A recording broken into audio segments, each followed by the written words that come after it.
my name is Nick Schrock. And I'm the founder of Elementl, and it's a company behind Dagster. And so what I want to talk about today is kind of introducing what Dagster is, but in the context of what we like to call the full data application lifecycle. So we're going to talk about the premise for the project, and then also show kind of how, different phases of an application progress, how Dagster can support a full lifecycle. So what is Dagster? Dagster is a data orchestrator. And we just started recently calling ourselves a data orchestrator in public, as in literally 5 seconds ago. We're about to kind of retitle what the project is. So you heard it here first, folks. But why do we call it the data orchestrator? What's in a name?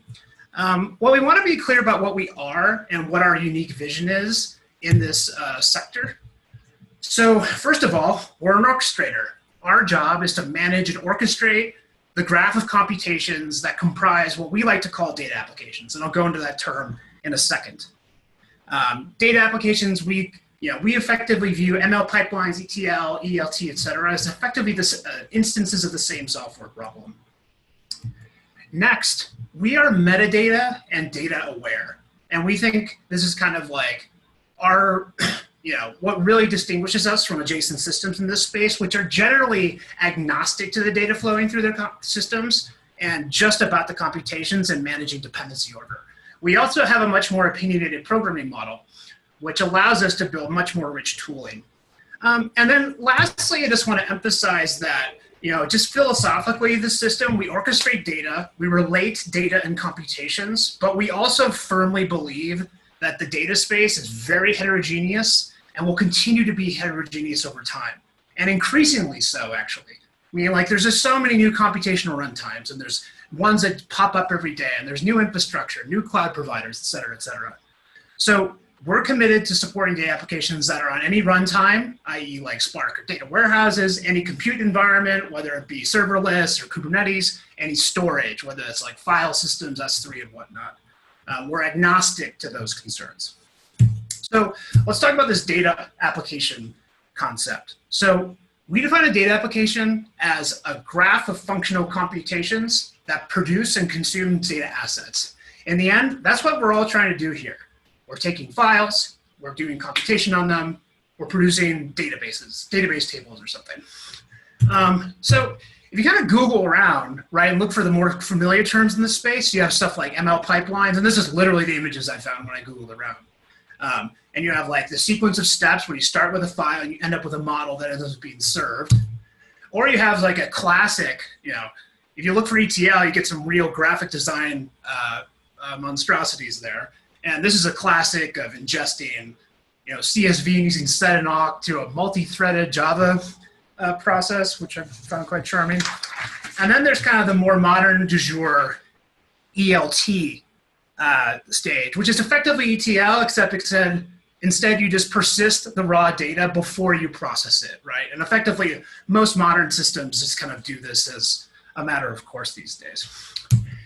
And so what's interesting about this is that we think these are all fundamentally the same systems, right? They're all these kind of like data factories that consume data and like flow it through. They're all graphs of functions. At the core, that's what they do.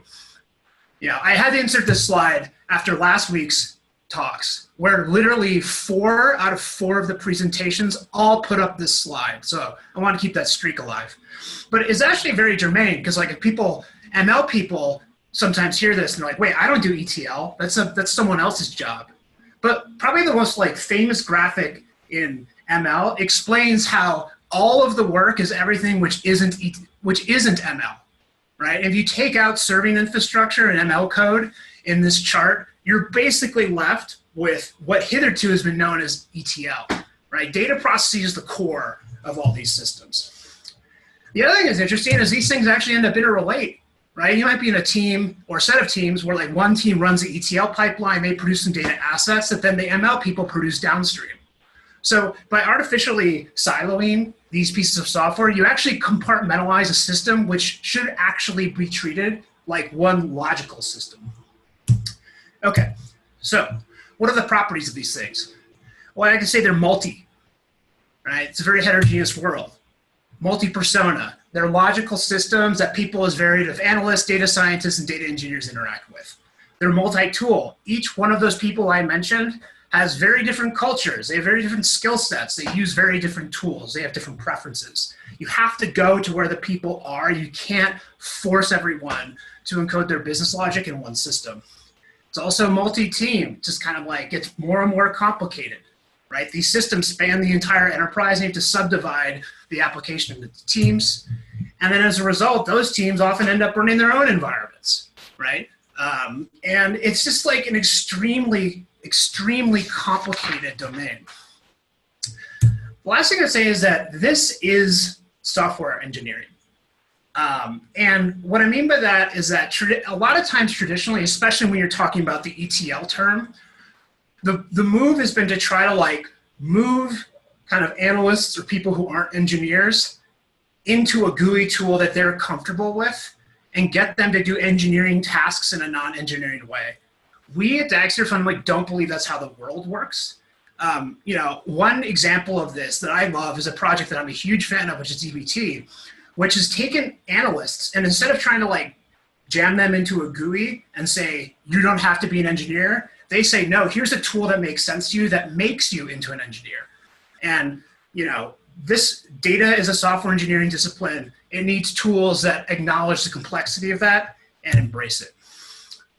All right, so let's talk about the data application lifecycle. So another one of our beliefs is that this core orchestrator, which is the thing that knows about everything in the system, right? It knows like the orchestrator, a data-aware orchestrator can know about every single runtime that interacts in the data application, every single piece of data that gets produced, every single piece of data gets consumed. It's kind of the fundamental structure of this thing.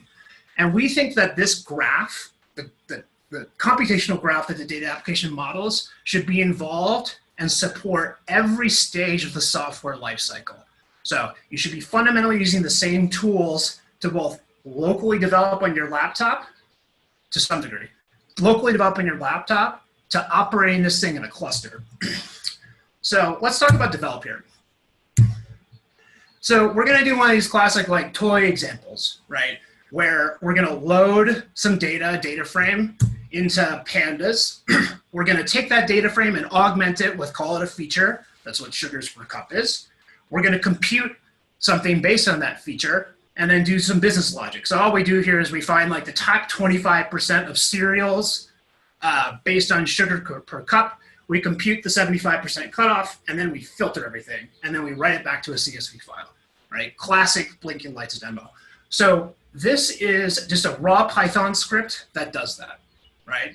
And for those of you who've done it, this is Pandas. It's a like very well-known data processing library. One second here. And yeah, so it's just like basic code. So now what we want to do is we want to make this into a Dagster pipeline. So you pip install Dagster. This is an open source Python project.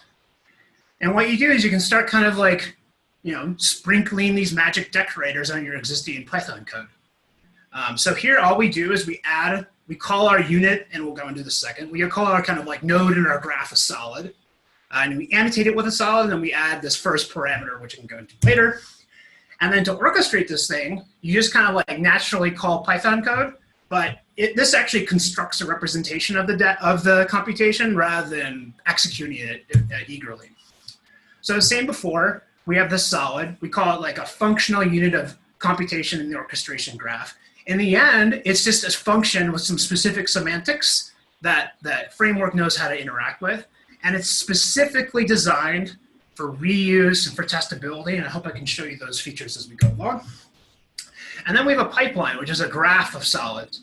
And I think the thing to note here is that we are connected via data dependencies. So for example, if you look at filter below cutoff, it has like a cereals input, which represents a data frame, and you have to, you know, route that from a previous computation which outputted a data frame.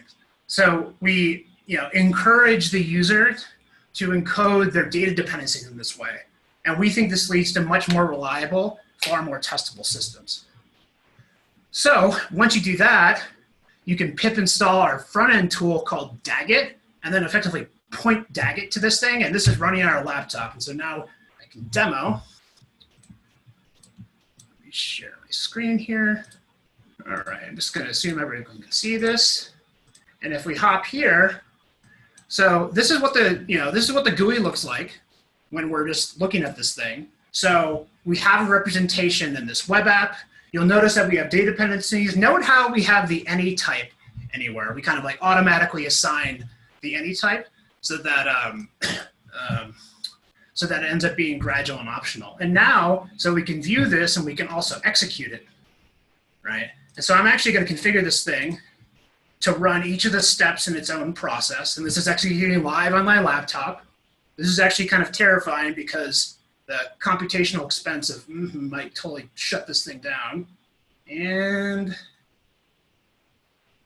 that is definitely going to happen. Oh, it's just really slow, isn't it? So same before, going back to this definition thing, we have, this DAG here. And now just locally, right, we can just execute this thing.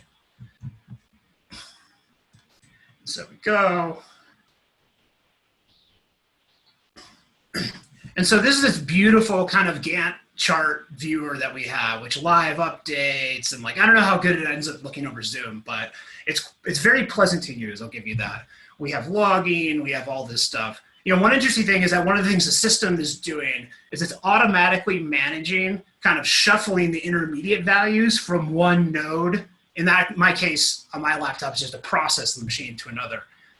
This allows us to do things like, okay, we can just select this node, which is this one thing. We can see the log messages happening. We can just like re-execute that step, right? So by even just this like minimal decoration of all these kind of functions, you get like a ton of capabilities right outside the box. And you can see we actually like link retries versus run lineage and group them together.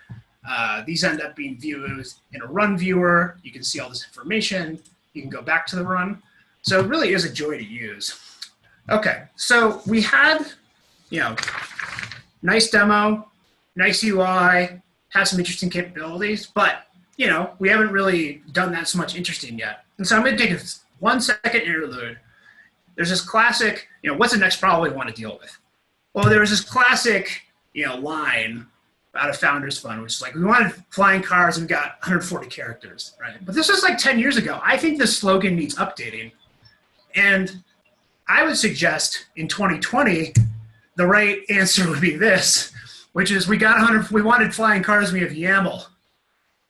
Oh my God, do we have YAML? I mean, everyone talks about YAML with Kubernetes and this Cambrian explosion of YAML, but it's equally bad, or not bad, it is what it is in the data application space. Just a huge amount of configuration goes into any sort of internal platform of any sort of significance. There's just like YAML, XML, JSON all over the place. It's often undocumented. And it's doubly worse because it's frequently the interface between Leaf developers and the infrastructure developers. So we thought, and in our push for testability, we were probably going to make configuration more complicated. So we felt we needed to build software abstractions that manage that. So we have a configuration system. And I'll go over this quickly. But what it effectively is schema over Python dictionaries. It's self-describing. It gives these high-quality error messages, which is pretty critical. So you can look at it. You can have a really good idea what the configuration is supposed to be. If you screw it up, it gives you very clear error messages. You catch errors earlier in the process, and you have an auto-completing YAML editor, which is really nice. So just to demo this very quickly, I wanted to figure out how to demo the config system. I'm like, well, I would actually like to, well, this is before the thing slowed down my computer, but I wanted to inject computational delays into this demo to demo the Gantt chart better. I'm like, okay, why don't we use the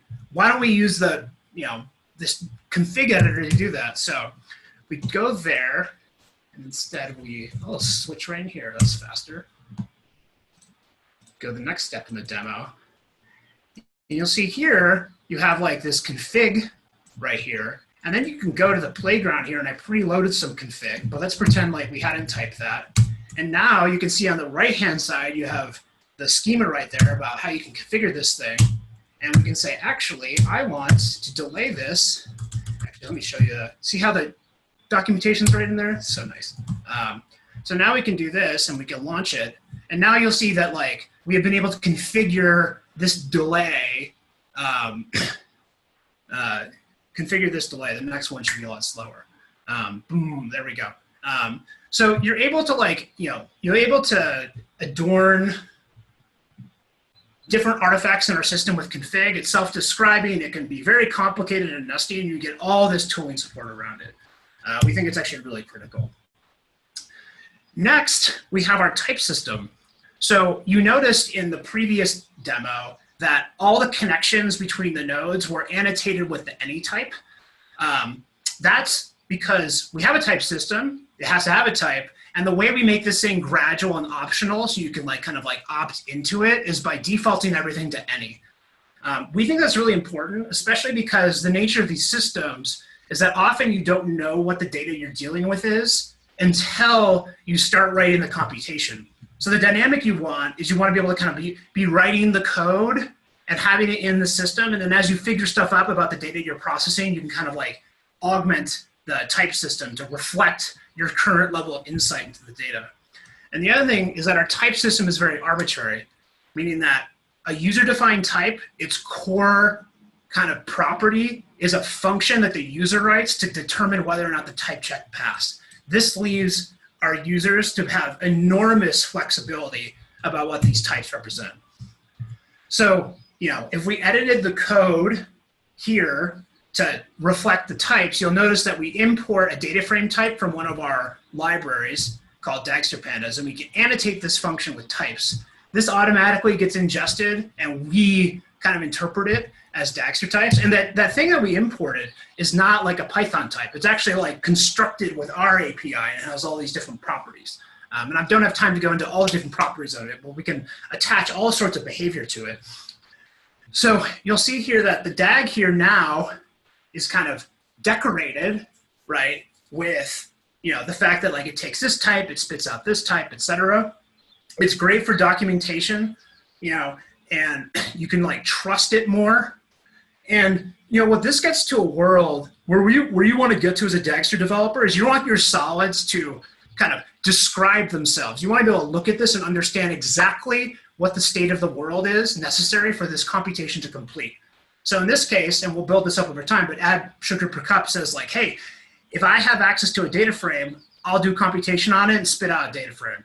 That's like my contract with the world. One interesting thing is that now this data isn't coming from anywhere. And so you might be thinking, where does that come from? And one of the behaviors that we have is you can actually specify where to source data for types from config. So the moment that you do this, we can go to the next demo here. And so we have this DAG, right? And you have this data frame type, and you click on here. It says this like, there's all this gobbledygook over here. And what that means is that you can actually specify via config, and this whole config schema and the behavior around it is totally customized, customizable by the user. So if this was commented out, I won't go into it. But effectively, what you can say is like, hey, actually for this thing, execute and load directly to the CSV. The user doesn't have to write that code.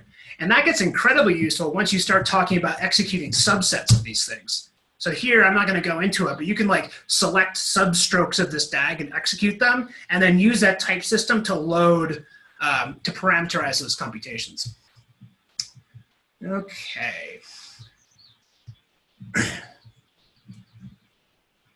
So let's talk about testing. So we talked about development, right? We've kind of annotated a relatively simple pipeline with the Dagster primitives. We have this kind of a really nice local IDE experience. You can retry, you have a nice developer workflow.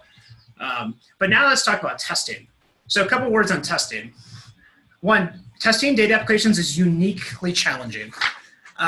It's a combination of things. One is like often the data is really big. You don't have control over the input data, so you're thrashed in production a lot.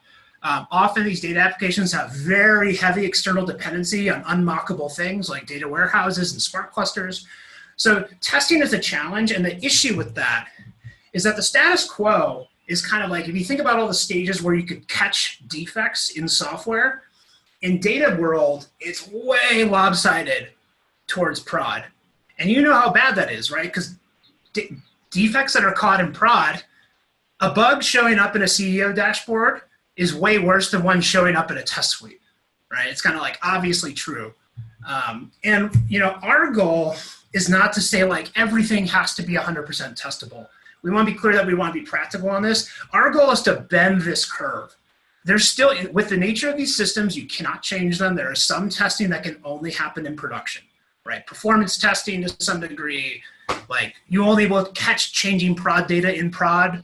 It's just the nature of the beast. But what we want to do is be able to move testing farther upstream, right? Like with our config system, as you saw, you should never catch a config error at production. Never. 0 times, right? Everyone without guardrails like this has pushed a config error to prod. It just happens, right? And this curve shift might not seem like a big deal, but it is because, as I mentioned before, the cost massively increases at each stage. So moving, because the number, if you kind of like multiply these two curves together, that's like the total number, the total amount of productivity loss and damage as a result of defects in your system. Bending the curve, like we just showed you, is a huge deal. It can represent like an order of magnitude improvement in both productivity, because your dev cycle is better, and business impact costs, because you catch errors at places where it's way less terrible. So what do you need in order for these things to be testable? You need like kind of 3 things, and if any one of them aren't there, you're kind of you're kind of in trouble. So 1, you need parameterized computations, meaning that these things need to be functions, so you can, for example, substitute sample data for real data. 2, you need a pluggable environment. You need to be able to figure out a way to isolate yourselves from those super heavy dependencies. 3, the system itself has to be pluggable. So like stuff like a system like Dagster has a database where you track runs and all this stuff.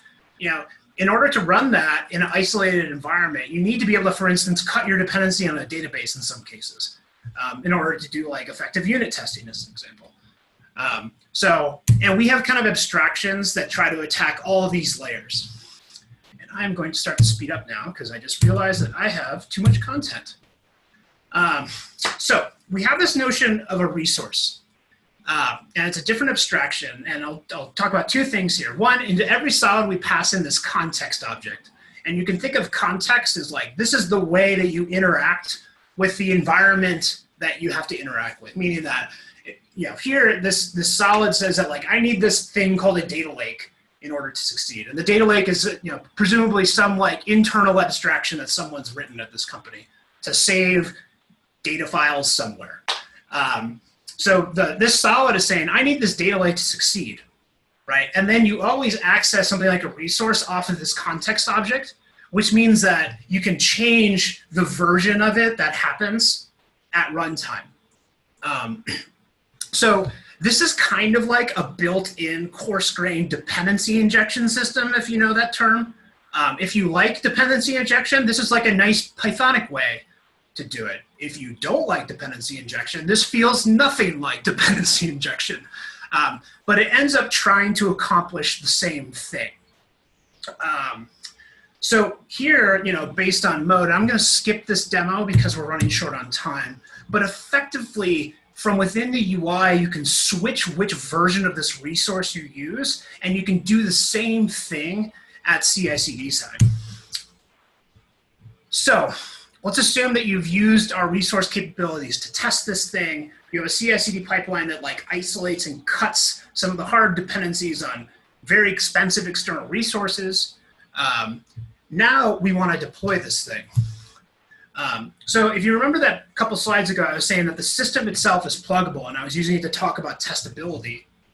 But this property of the system is key to both testing and to flexible deployment, right? We explicitly don't believe in vertical integration, which means that you can use any database. We want you to be able to use any execution substrate, and so on and so forth. The world is very complicated and heterogeneous, and people, there is no one size fits all in terms of infrastructure stack. So what we're going to show here is that we have this local development thing, and now we're going to use the capabilities that we've built one instance of our stack, which we have support for, to deploy that pipeline using Helm. So we're going to use database for Postgres for the component that shuffles data between the computations on the user's behalf. We're going to use S3. And we're going to actually use Kubernetes plus Celery as an execution substrate. So kind of like pretty standard Docker Helm stuff. You have to build a Docker file, which is like your Dagster dependencies and your project. You have to parameterize this template that we give you. So you push that, you run Helm, and boom, you're spinning up a cluster. And what the cluster ends up, this is kind of what it gives you for free. I just want to talk through this quickly because I want to explain like how we think you should run the system. You know, we have this web front end, and we also have a scheduler that can kick off jobs in a regularized cadence. We really believe in spinning up ephemeral compute resources that isolate from other user processes in the system. So we spin up a Kubernetes job per run, and we also do and that's kind of what we call the run coordinator. And we also isolate every single step of execution in its own Kubernetes job. And all this coordinates via Postgres database. It's also deployed using this Helm chart. So you can really go, I mean, it's definitely some work to get this set up. It's not super trivial, but you know, in like a half day, knock on wood, don't hold me account to that. You can go from like playing around this in your laptop and doing some business logic to boom, you know, pushing this to prod and really hosting it on a for real cluster, which is really exciting.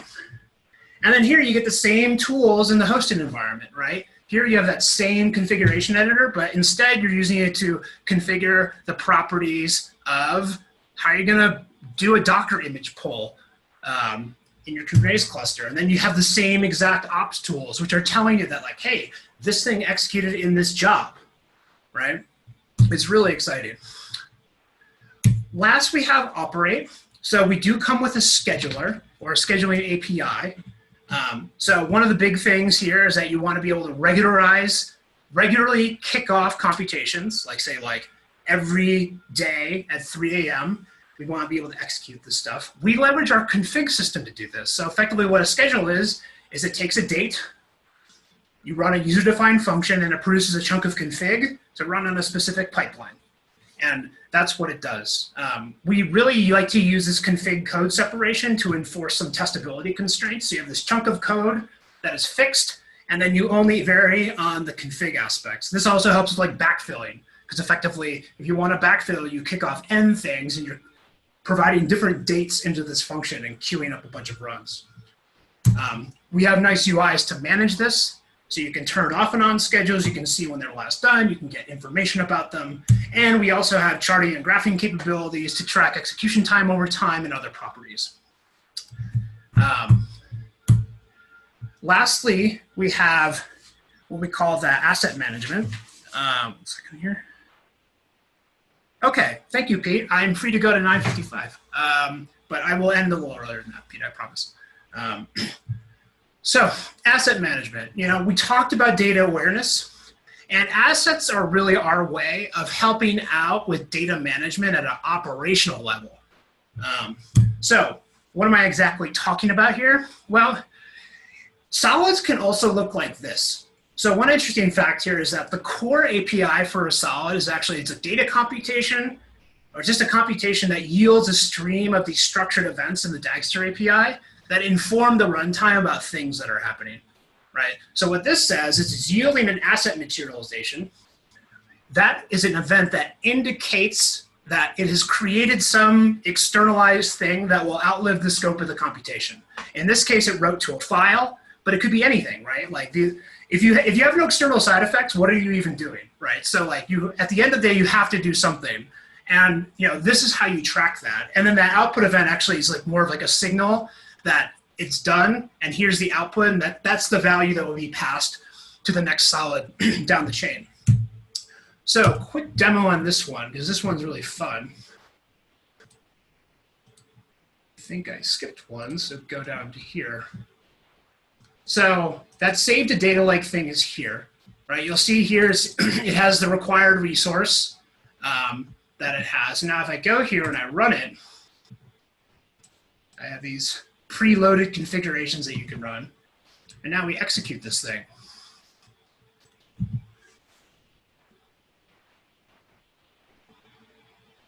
give it a second here.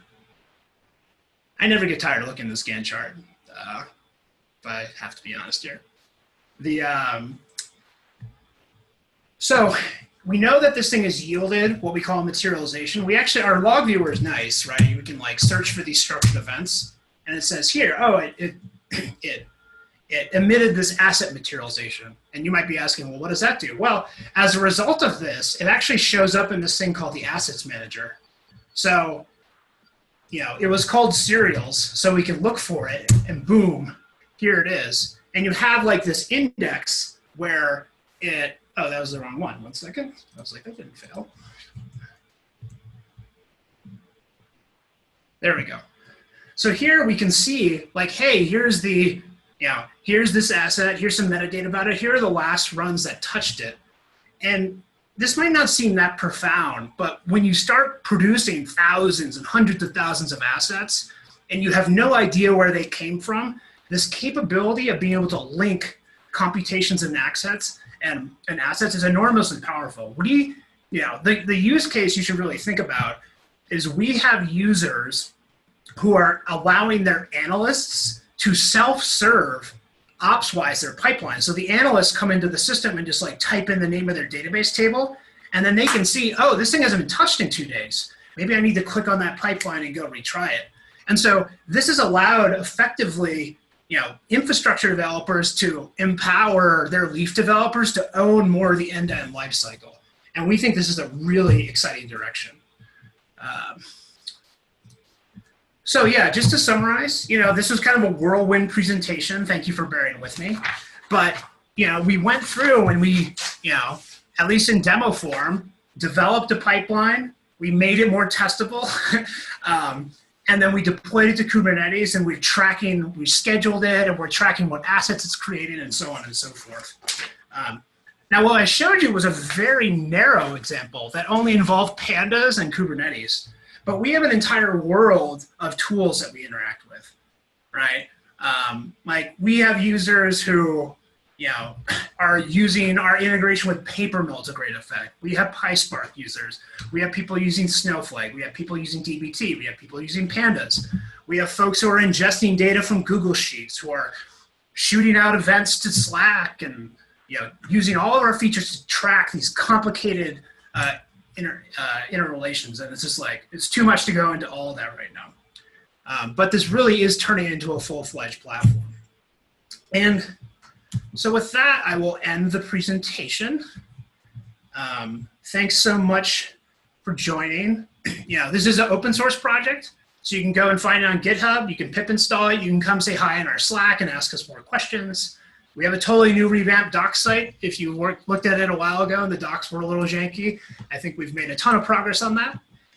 And yeah, and we're about to kind of announce a new major release next week. We'll kind of, you know, talk about this thing as a data orchestrator. I have a bunch of different content around that, so I'm really excited.